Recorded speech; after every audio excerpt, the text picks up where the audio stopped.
Assalamualaikum warahmatullahi wabarakatuh. Hai semuanya, perkenalkan, nama saya Desfitra Anissa. Di sini saya akan menjelaskan sedikit mengenai perkembangan komputer.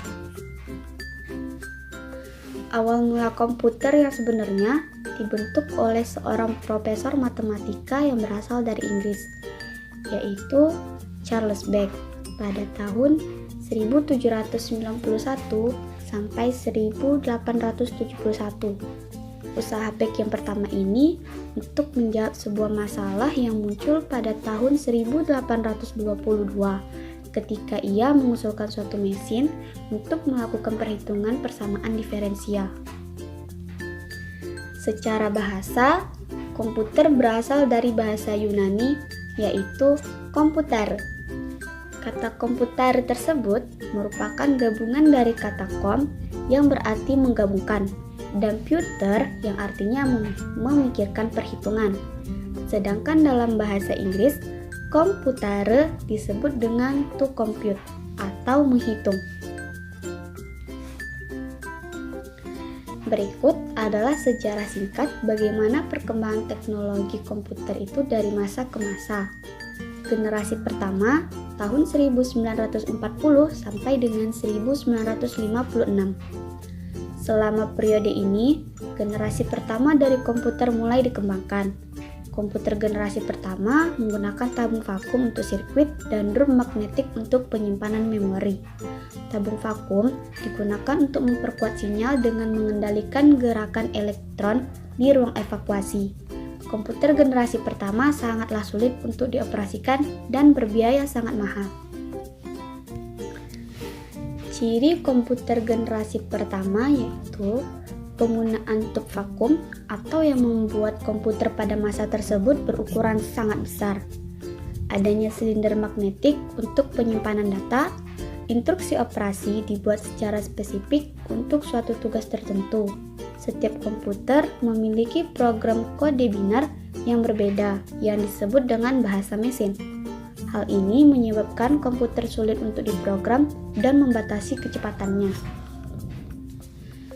UNIVAC dan ENIAC adalah contoh dari komputer generasi pertama yang digunakan oleh Badan Sensus Amerika Serikat.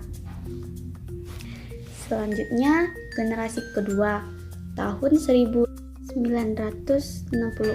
sampai dengan 1971. Teknologi tabung vakum mulai terganti dengan transistor. Penggunaan transistor pada komputer mulai digunakan di tahun 1950-an. Keunggulan transistor adalah bentuknya yang lebih kecil. Dengan bentuk minimalis dari transistor, komputer menjadi lebih kecil dan hemat energi. Di generasi kedua ini, bahasa pemrograman mulai dikenalkan, seperti contohnya COBOL dan Fortran. Teknologi penyimpanan memori juga berubah dari drum magnetik menjadi teknologi magnetik. Ciri-ciri dari jenis komputer generasi kedua yaitu berorientasi pada bisnis dan teknik, tidak banyak mengeluarkan panas, program dapat dibuat dengan bahasa tingkat tinggi seperti Fortran, COBOL, dan ALGOL. Proses operasi sudah cepat, yaitu bisa melakukan jutaan operasi per detik. Kapasitas memori utama sudah cukup besar dengan pengembangan magnetic core storage menggunakan simpanan luar magnetic tape dan magnetic disk yang berbentuk removable disk, mempunyai kemampuan proses real time dan time sharing. Mulai digunakan penyimpanan data.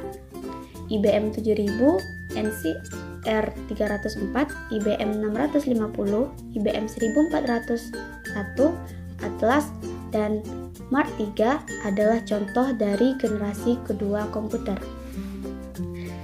Selanjutnya generasi ketiga masih pada tahun 1964 sampai dengan 1971. Pengembangan sirkuit terpadu adalah ciri khas dari generasi ketiga komputer. Bentuk transistor semakin diperkecil dan ditempatkan di chip silikon yang dinamakan semikonduktor. Teknologi ini semakin mempercepat kinerja komputer. Selama periode ini juga, mouse dan keyboard mulai dikenalkan. Generasi ketiga juga sudah dilengkapi dengan sistem operasi. Nah, ciri-ciri dari komputer generasi ketiga yaitu penggunaan IC atau Integrated Circuit. Ukuran komputer menjadi lebih kecil, ditemukannya sistem operasi PDP-8, PDP-11, ICL 2900, IBM 360, dan IBM 370 adalah contoh dari komputer generasi ketiga.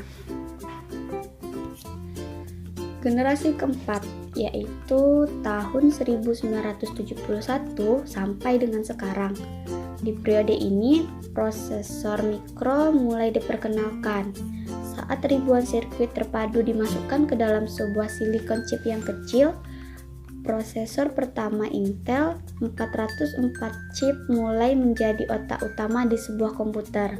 Saat periode inilah istilah personal computer atau PC mulai digunakan. Dengan teknologi yang lebih maju, generasi keempat menjadi tonggak awal pembangunan internet. Ciri-ciri dari komputer generasi keempat yaitu digunakannya LSI, FLSI, dan ULSI, dan digunakannya mikroprosesor IBM 4341, DEC10, Star 1000, PUP11, dan Apple II adalah contoh komputer dari generasi keempat. Yang terakhir adalah generasi kelima, yaitu sekarang sampai masa depan. Komputer generasi kelima dibangun berdasarkan teknologi kecerdasan buatan dan masih dalam tahap pengembangan. Contoh teknologi yang sudah sering digunakan adalah teknologi pengenal suara, penggunaan pemrosesan paralel, dan superkonduktor menjadi dasar dari kecerdasan buatan. Tujuan dari komputer generasi terbaru itu adalah untuk mengembangkan perangkat yang merespon bahasa manusia. Nah, demikianlah penjelasan dari saya. Semoga videonya bermanfaat untuk kita semua. Sekian, Assalamualaikum warahmatullahi wabarakatuh.